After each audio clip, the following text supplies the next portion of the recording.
Ils ont été à l'origine d'un grand empire qui a régné sur la Sénégambie actuelle pendant plus de 2 siècles et de nos jours, la plupart d'entre eux vivent au Sénégal où ils représentent plus de 43% de la population.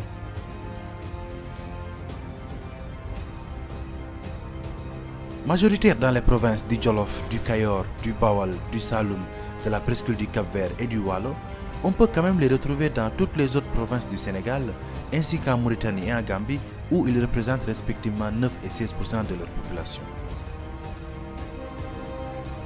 Leur esprit d'ouverture a donné naissance à la Teranga, a fait du Sénégal un État-nation sans ethnicisme ni tension ethnique, et a permis à leur langue de se propager dans l'ensemble du territoire sénégalais où plus de 90% des personnes l'utilisent quotidiennement. Une bonne partie de cette ethnie est de confession musulmane et leur culture s'impose fortement au pays de la Teranga et tend même à assimiler des individus des autres ethnies. Je parle bien évidemment des Wolofs et c'est leur histoire que je vais vous raconter aujourd'hui.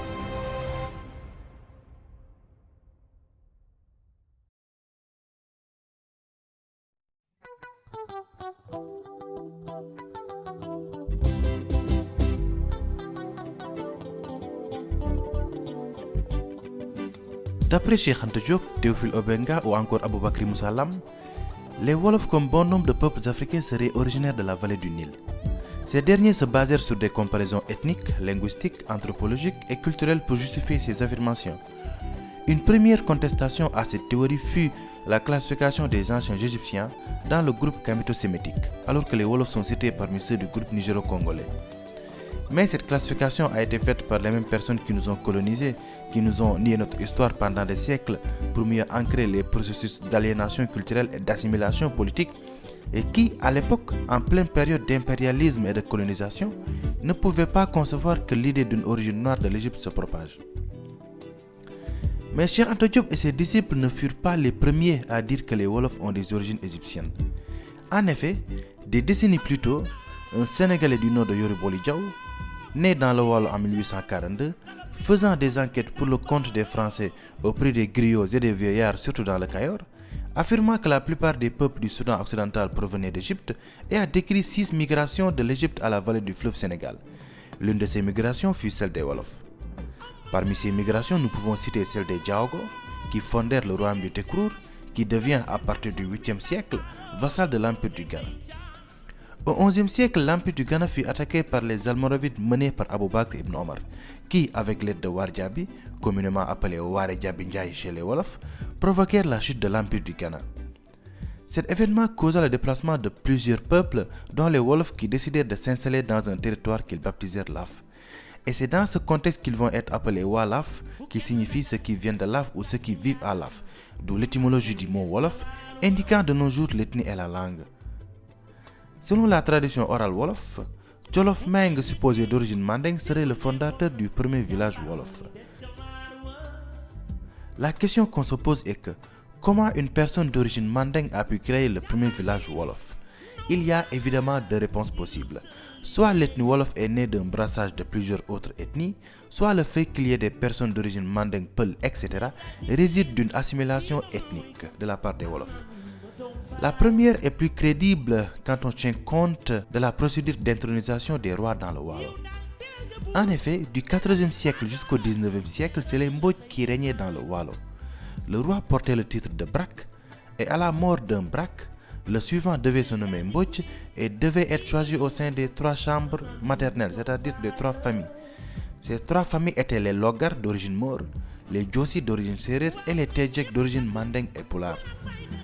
La deuxième possibilité, celle de l'assimilation, qui est d'ailleurs la plus crédible, respecte la théorie de Diop, c'est-à-dire la théorie qui stipule que les Wolofs proviendraient d'Égypte, et est conforme avec l'organisation sociale des Wolofs. En réalité, dans le Tekrour et ses alentours, avant la chute de l'Empire du Ghana, les Wolofs y vivaient avec les Maures, les Serer, les Soninké, les Alpulaar, les Peul, etc. Cette cohabitation a engendré des échanges avec ces peuples et c'est de cette façon que les Wolofs avaient assimilé certains individus des autres ethnies. Raison pour laquelle on voit par exemple des patronymes comme Silla, Cissé ou Touré qui sont en réalité d'origine soninké mais très fréquents chez les Wolofs. La théorie de l'assimilation est surtout justifiée par l'organisation sociale des Wolofs. Mais avant d'entrer sur ce sujet, nous allons parler d'un homme retenu comme étant l'ancêtre mythique des Wolofs et de l'empire qu'il va créer, déclenchant ainsi le processus de wolofisation.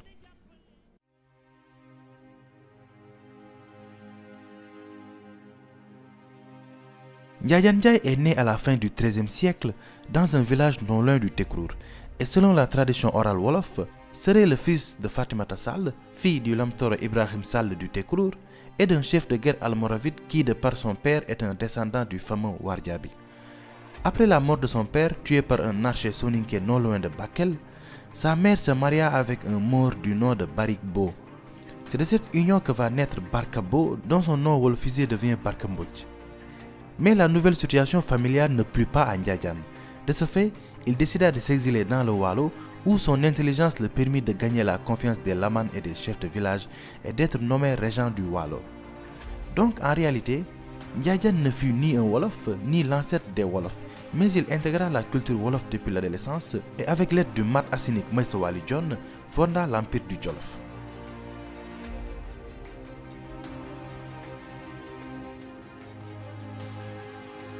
Contrairement à l'opinion le plus diffusée, le Jolof n'est pas né d'une conquête mais plutôt d'une fédération. Face à la domination malinké, le roi du Sine Maïssa Wali, au courant des exploits de Ndiaye Ndiaye, organise une rencontre avec ce dernier pour une éventuelle coalition contre l'empire mandé. Ainsi, Ndiaye fonda l'empire du Jolof en réunissant tous les rois, lamans et chefs de village à l'ouest du Tekrour, au nord de l'actuel fleuve Gambie et au sud de l'actuel fleuve Sénégal, devenant de ce fait le premier Bourba Jolof. Au fur et à mesure que les années passent, le Jolof va s'agrandir. Au XVe siècle, le Tekrour, dirigé par le tribu berbère des Lemtouna, va tomber aux armes du Bourba Jolof Tchoukouli Ndiklam Saré Ndiaye, qui, à partir de 1420, gouverna le Tekrour grâce à ses gouverneurs tributaires comme les Farba et les Lamtoro.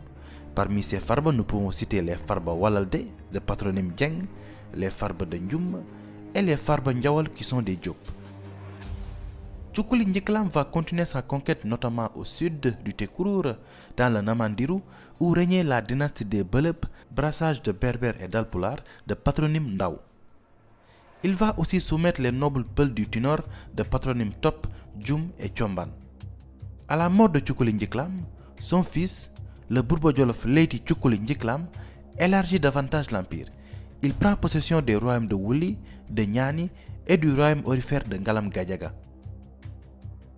C'est sous le règne de Boucar Biye Sangoulé que l'empire connut son apogée territorial en soumettant l'autre royaume aurifère, le Bambouk. Ainsi, les Wolofs se retrouvaient à la tête d'un empire puissant et imposaient la langue Wolof dans les quatre coins de l'empire. Et c'est la raison pour laquelle, de nos jours, le Wolof est parlé dans les quatre coins du territoire sénégalais. En 1549, Amari Ngoné Sobel Fall, fils du gouverneur du Kayor qui répondait au nom de Déthié Ndiogou Fall, détrône ce dernier qu'il juge vraiment très faible et déclare la guerre à Lele Fouli Fak Ndiaye. Il bat Lele Fouli Fak à Danki et le Kayor devient indépendant. L'empereur mourut à Danki et des querelles de succession déstabilisent l'empire. Sur ce, beaucoup de provinces vont prendre leur indépendance, notamment le Waalo, le Sine, le Saloum, le Wuli, le Niani, le Ngalam Gadiaga, le Bundu et le royaume aurifère de Bambouk conquis des décennies plus tôt. Le Tekrour et le Bawal vont aussi se libérer de l'emprise Jolof.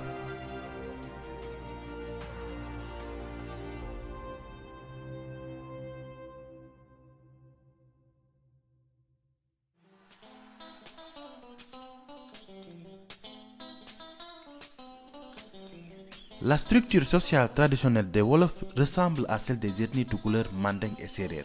C'est une société de caste. Dans cette société traditionnelle, les guerres, c'est-à-dire les non-castés, occupent le sommet de la hiérarchie. C'est dans ces guerres que l'on retrouve l'aristocratie, autrement dit les garmis.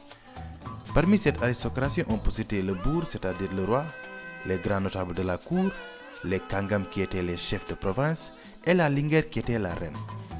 Après les garmis vient une autre catégorie de guerre, les djambour. Ces derniers sont des non-castés, ne faisant pas partie de l'aristocratie, mais étant généralement aisés et jouissant de nombreux privilèges. Les Jambour étaient généralement constitués de familles de riches marabouts, commerçants ou propriétaires terriens. Viennent ensuite les Badola, la dernière catégorie de guerre, qui n'est rien d'autre que le trait d'union entre les guerres et les artisans. Les Badola sont des hommes libres, la plupart de simples paysans, vivant de l'agriculture ou de modestes marabouts tout couleur ou soninké wolofisés. Ils constituaient la masse paysanne, le gros du peuple, et se définissaient par ceux qui ne possèdent personne et que personne ne possède. Raison pour laquelle si de nos jours tu ne possèdes rien, on te traite de Badola. Certaines Badola cultivent les champs pour le compte des aristocrates Garmi et de riches Jambour. Les Badola subissaient durement l'autorité des Garmi. Après l'ensemble des guerres viennent ensuite les Nyegno, qui ont le sens de la beauté de la société de par la nature de leur métier. Mais à cause de leur position hiérarchique inférieure, ils sont traditionnellement méprisés par les guerres et marginalisés. Ils vivaient à la périphérie des villages et pratiquaient l'endogamie stricte. Ces artisans sont divisés comme suit. Les Teggu ou Balamainsa, qui sont les forgerons, et les bijoutiers, souvent liés à des familles guerres car ils leur fournissaient les bijoux et les armes pour la guerre. Ensuite, on a les Laobé, artisans du bois d'origine Peul, les Woudé, les artisans du cuir, les Rab ou Mabo d'origine tout couleur, caste de tisserands. Enfin, on a les griots, divisés en deux parties. Il y a les griots de la cour et ceux du reste de la population, ceux qui maîtrisent l'art de la parole et ceux qui en plus maîtrisent les différents instruments de musique, comme le khalam et le tama.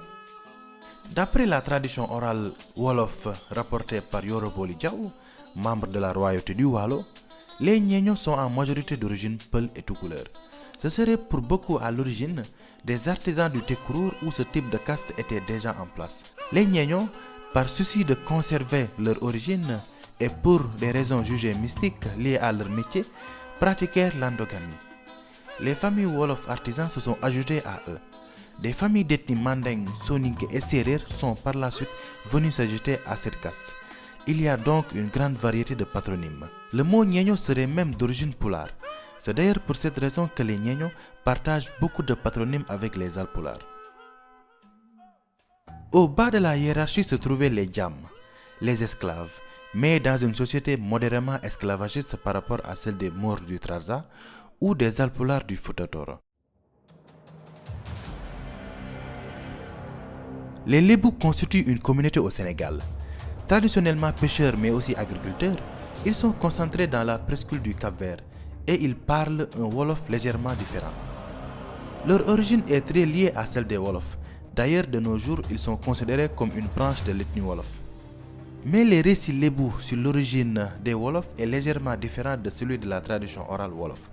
Tout d'abord, non seulement la tradition orale Lébou retient que les ancêtres des Wolofs étaient les Lébou, mais elle donne plus de détails concernant l'origine des Wolofs.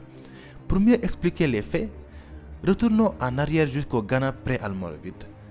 À cette époque, c'est les Lébou qui avaient donné le nom de Walaf à une autre population, toujours Lébou, qui vivait sur une bande de terre étroite entourée par le fleuve. Lorsque les Walaf ont trouvé étroit le lieu qu'ils habitaient, ils l'ont quitté pour s'installer au bord de la mer tout en suivant la longueur du fleuve pour faire extension de leur habitation. C'est ainsi que les Lébou les ont appelés Walaw, qui signifie ce qui s'étendent, d'où l'origine du mot Walo, le premier royaume créé par les Wolofs. Dans leur extension, beaucoup d'autres ethnies les ont rejoints et ont été englobées dans l'ensemble Walaf. Donc, selon toujours la tradition orale Lébou, les Wolofs sont des Lébou très métissés qui parlent une langue Lébou légèrement modifiée. À l'époque de l'empire du Jolof, les Lébou, devenus minoritaires à cause de leur endogamie, de la forte natalité et d'une forte assimilation ethnique de la part des Walaf, se sentirent marginalisés et décidèrent de s'exiler à l'ouest de l'empire. À leur arrivée, ils chassèrent les Mandingues de la presqu'île, s'unirent avec les Sérères et créèrent le premier village de Lébou qu'ils appelèrent Dëkk Raw, qui signifie que soit sauvé ceux qui l'habitent.